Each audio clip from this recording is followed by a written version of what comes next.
To accelerate the creation of a clean energy economy, we will double our capacity to generate.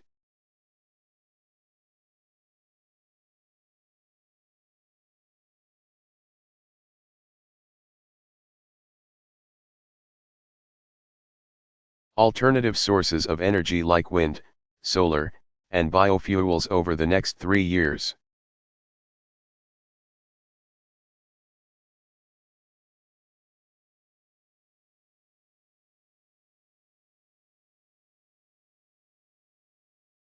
We'll begin to build a new electricity grid that lay down more than 3,000 miles of transmission.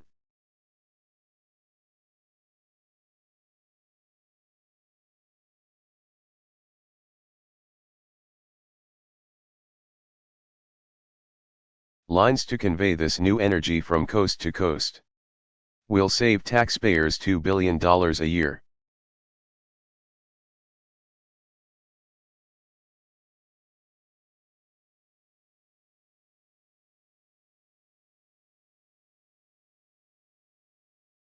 By making 75% of federal buildings more energy efficient, and save the average working family.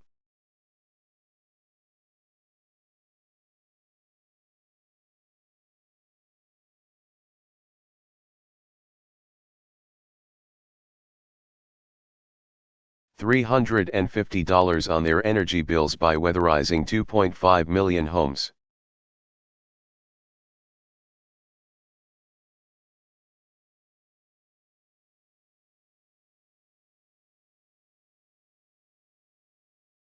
To lower healthcare cost, cut medical errors, and improve care, we'll computerize the nation's health record in 5 years.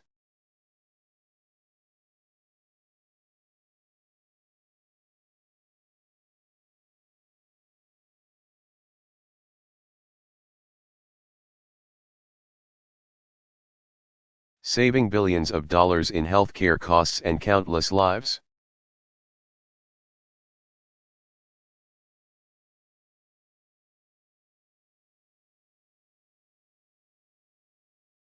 And will protect health insurance for more than 8 million Americans.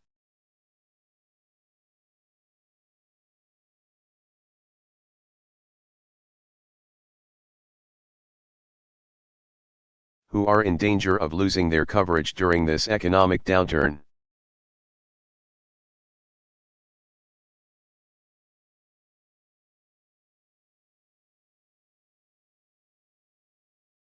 To ensure our children can compete and succeed in this new economy, we'll renovate and modernize 10,000 schools.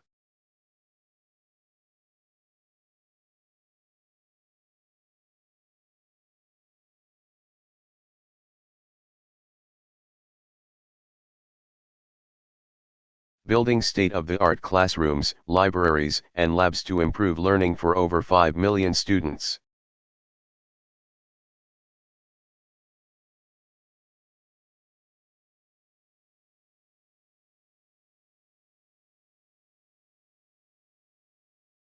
We'll invest more in Pell Grants to make college affordable for 7 million more students.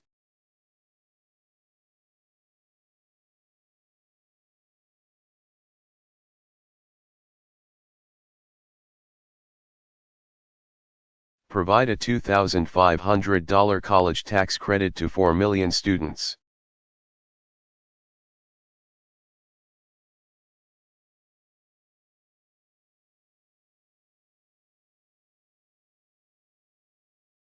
And triple the number of fellowships in science to help spur the next generation of innovation.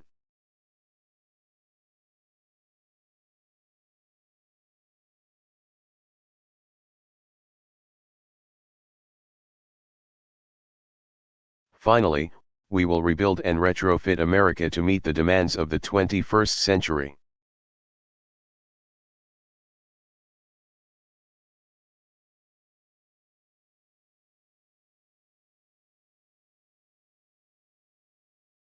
That means repairing and modernizing thousands of miles of Americas.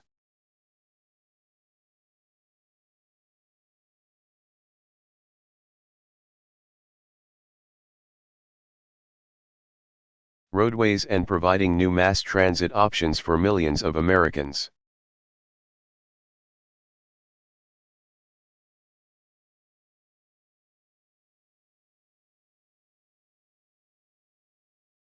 It means protecting America by securing 90 major ports and creating a better communications.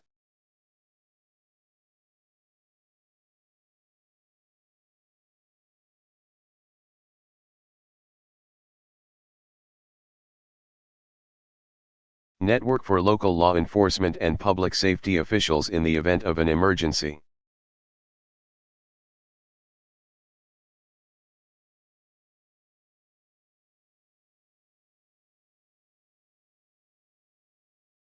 And it means expanding broadband access to millions of Americans.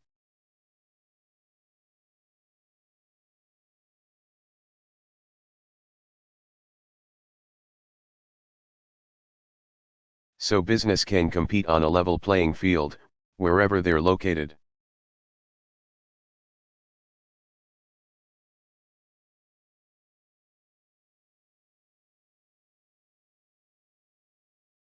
I know that some are skeptical about the size and scale of this recovery plan.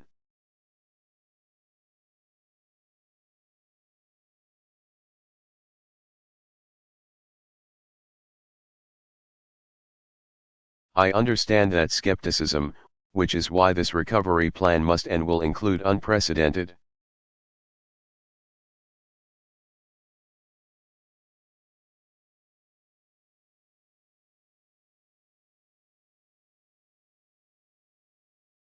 measures that will allow the American people to hold my administration accountable for these results.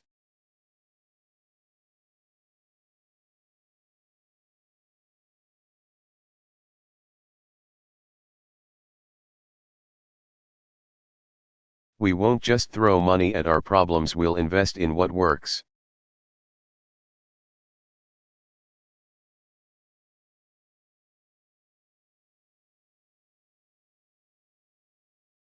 Instead of politicians doling out money behind a veil of secrecy.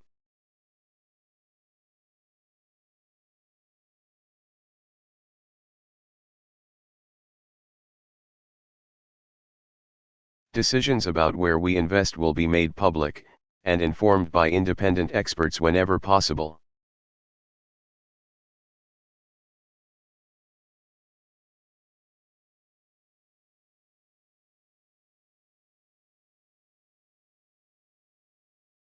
We'll launch an unprecedented effort to root out waste, inefficiency, and unnecessary spending in our government.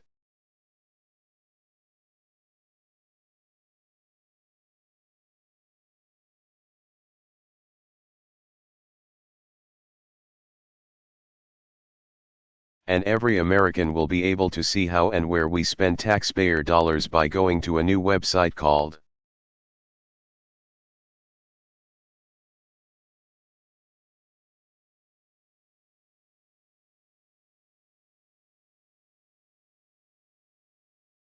No one policy or program will solve the challenges we face right now.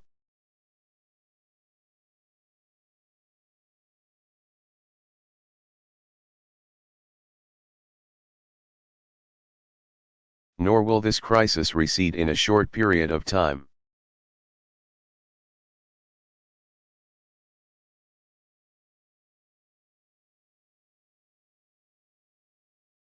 But if we act now and act boldly, if we start rewarding hard work and responsibility once more,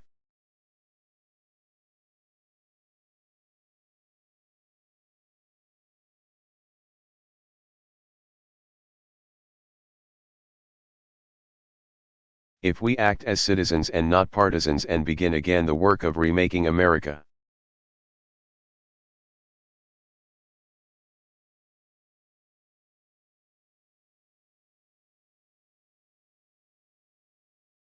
Then I have faith that we will emerge from this trying time even stronger and more prosperous than we were before.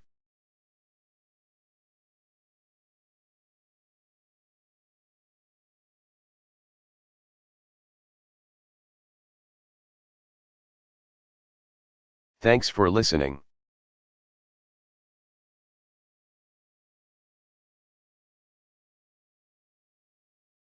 Barack Obama.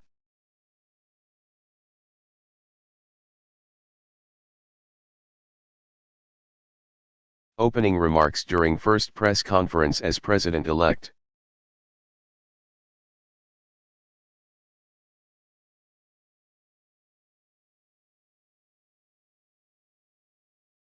Delivered November 7, 2008, Chicago, Illinois.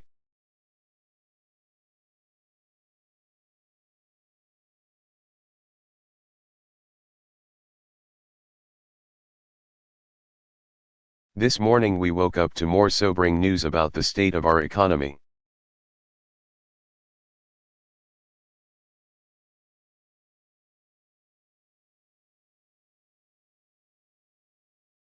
The 240,000 jobs lost in October marks the 10th consecutive month that our economy has shed jobs.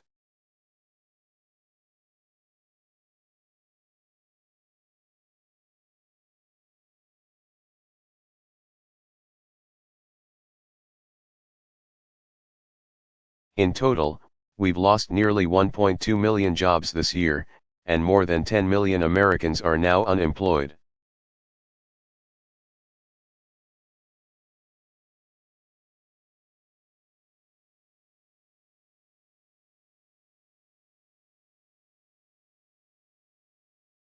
Tens of millions of families are struggling to figure out how to pay the bills and stay in their homes.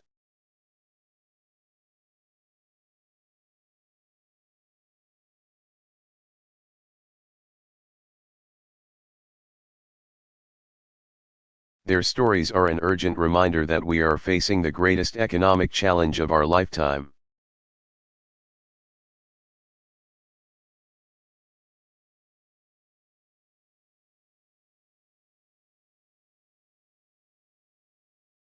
And we're going to have to act swiftly to resolve it.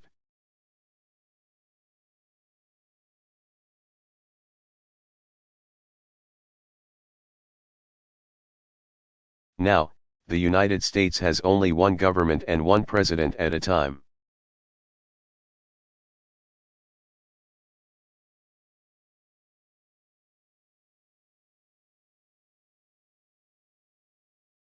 And until January 20th of next year, that government is the current administration.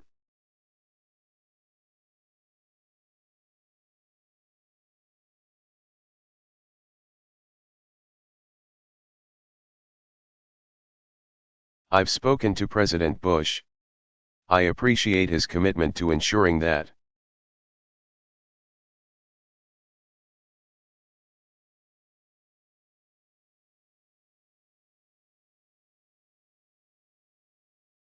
his economic policy team keeps us fully informed as developments unfold.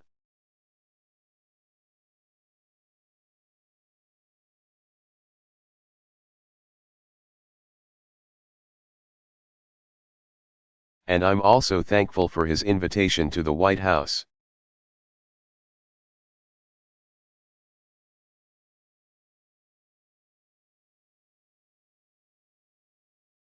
Immediately after I become president, I'm going to confront this economic crisis head-on by taking all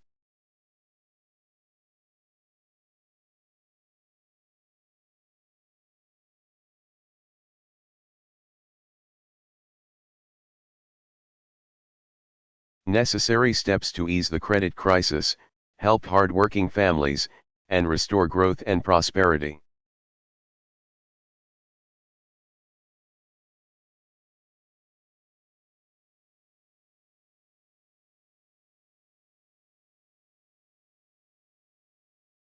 This morning I met with members of my Transition Economic Advisory Board.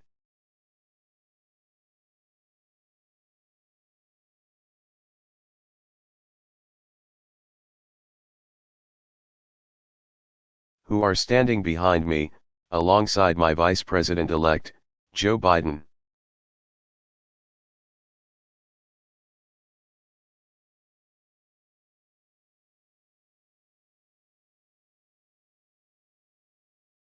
They will help to guide the work of my transition team, working with Rahm Emanuel.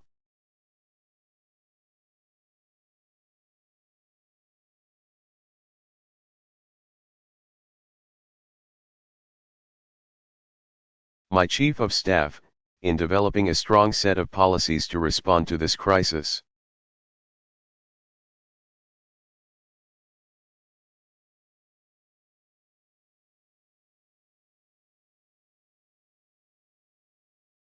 We discussed in the earlier meeting several of the most immediate challenges facing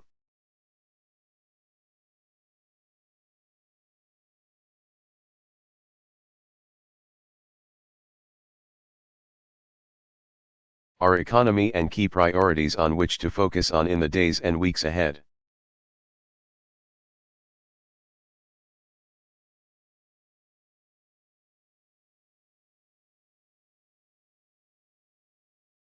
First of all, we need a rescue plan for the middle class that invests in immediate efforts to create jobs.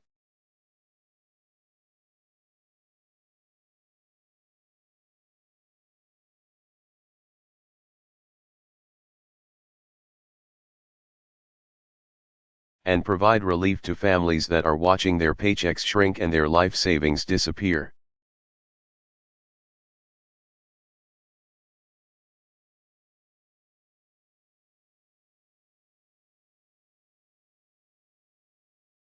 A particularly urgent priority is a further extension of unemployment.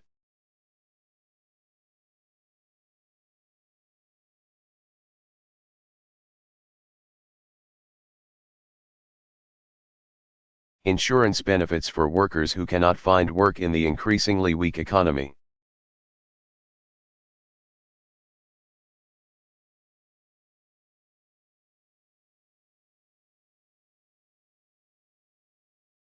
A fiscal stimulus plan that will jumpstart economic growth is long overdue. I've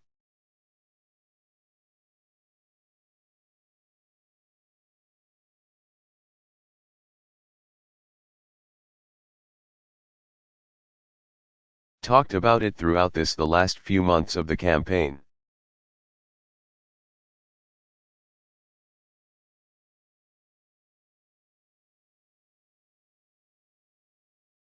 We should get it done.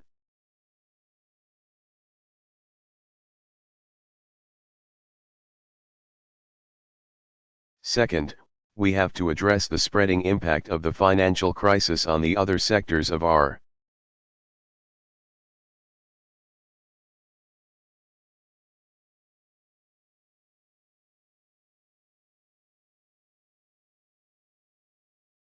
economy. Small businesses that are struggling to meet their payrolls and finance their holiday inventories.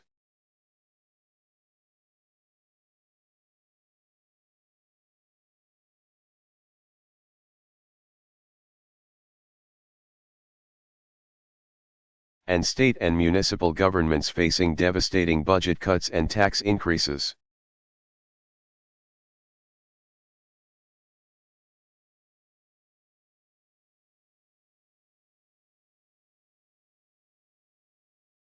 We must also remember that the financial crisis is increasingly global and requires a global response.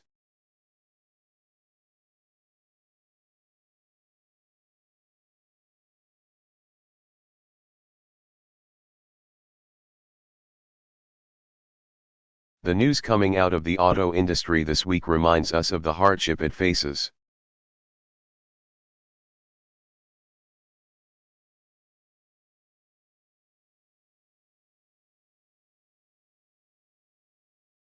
Hardship that goes far beyond individual auto companies to the countless suppliers.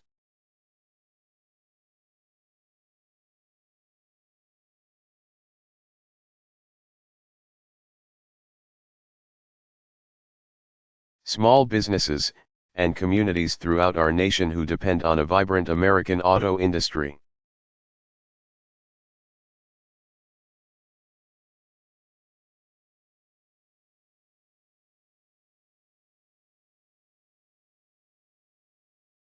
The auto industry is the backbone of American manufacturing and a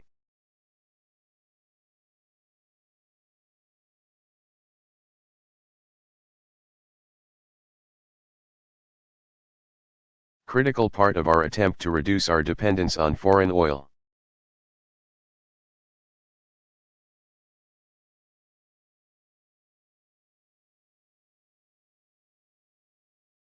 I would like to see the administration do everything it can to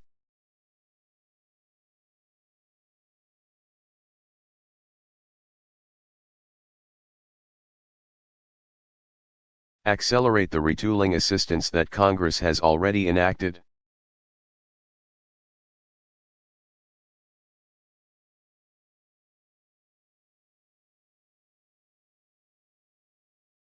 In addition, I have made it a high priority for my transition team to work on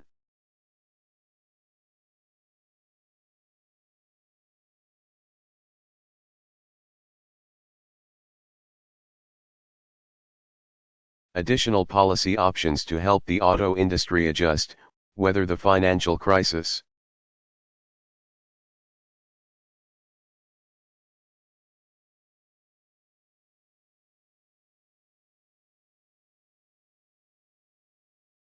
And succeed in producing fuel-efficient cars here in the United States of America.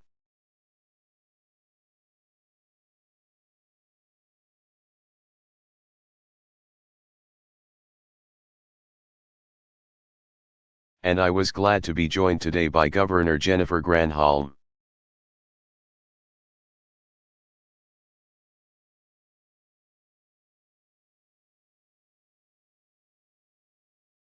Who obviously has great knowledge and great interest on this issue.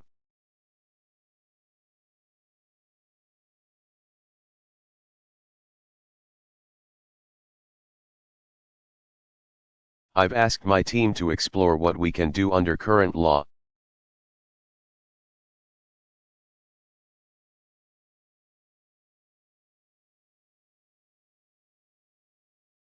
And whether additional legislation will be needed for this purpose.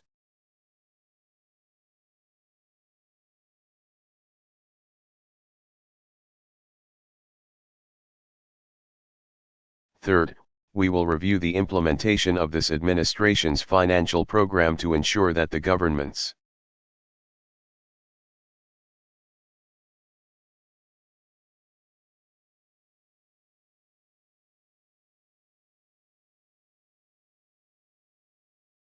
efforts are achieving their central goal of stabilizing financial markets while protecting taxpayers.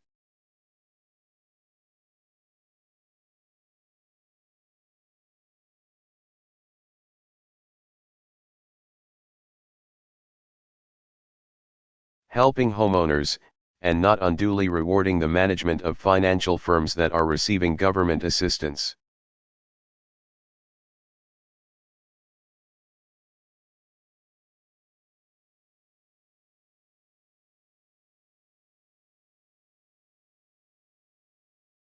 It is absolutely critical that the Treasury work closely with the FDIC, HUD.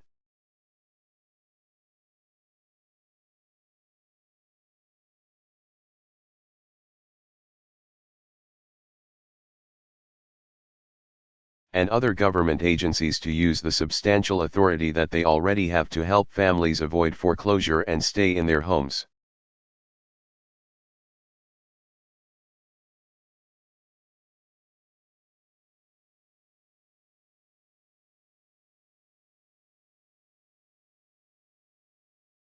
Finally, as we monitor and address these immediate economic challenges,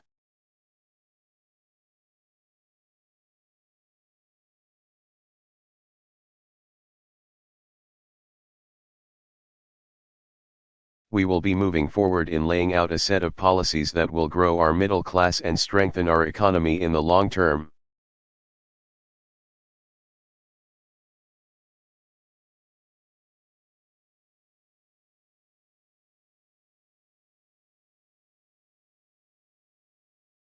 We cannot afford to wait on moving forward on the key priorities that I identified during the campaign.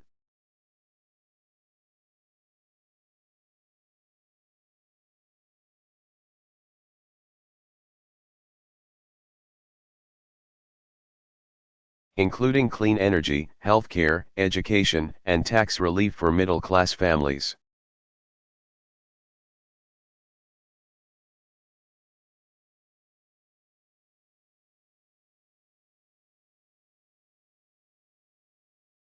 My transition team will be working on each of these priorities in the weeks ahead.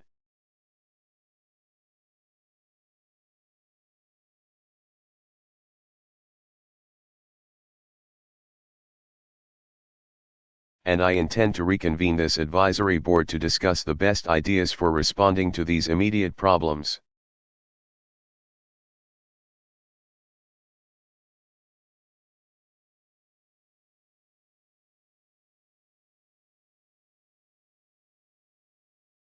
Let me close by saying this: I do not underestimate the enormity of the task that lies ahead.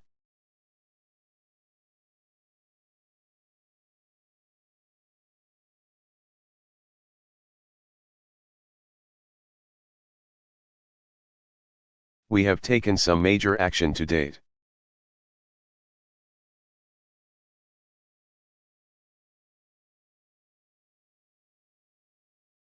And we will need further action during this transition and subsequent months.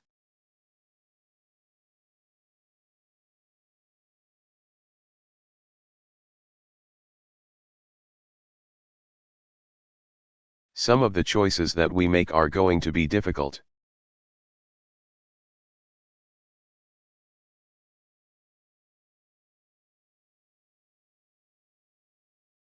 And I have said before and I will repeat again, it is not going to be quick and it is not going to be.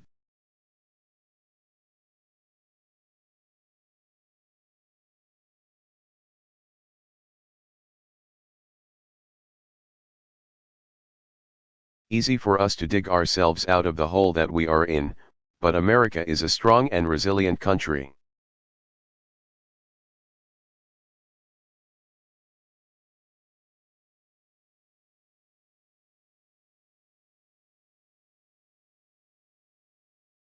And I know we will succeed if we put aside partisanship and politics and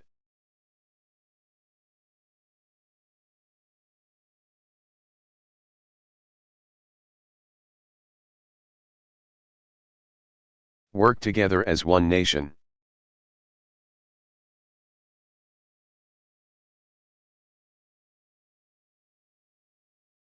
That's what I intend to do.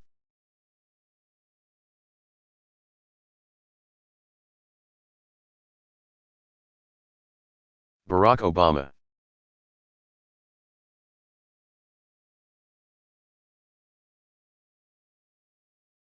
Address to the nation on redressing U.S.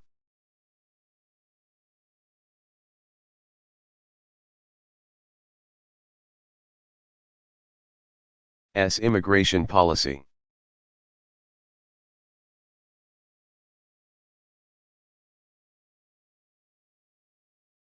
Delivered November 20, 2014.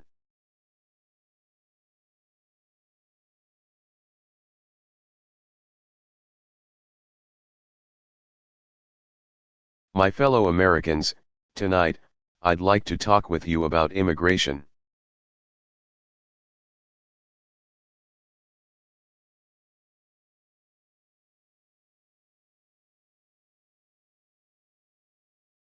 For more than 200 years, our tradition of welcoming immigrants from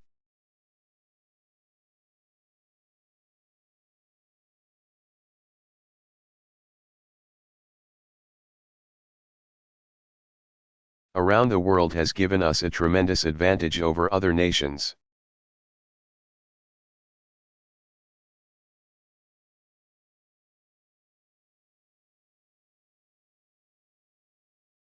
It's kept us youthful, dynamic, and entrepreneurial.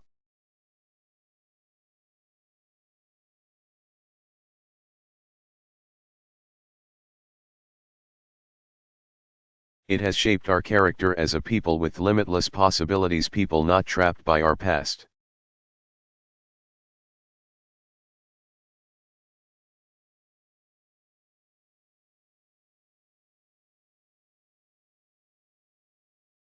But able to remake ourselves as we choose.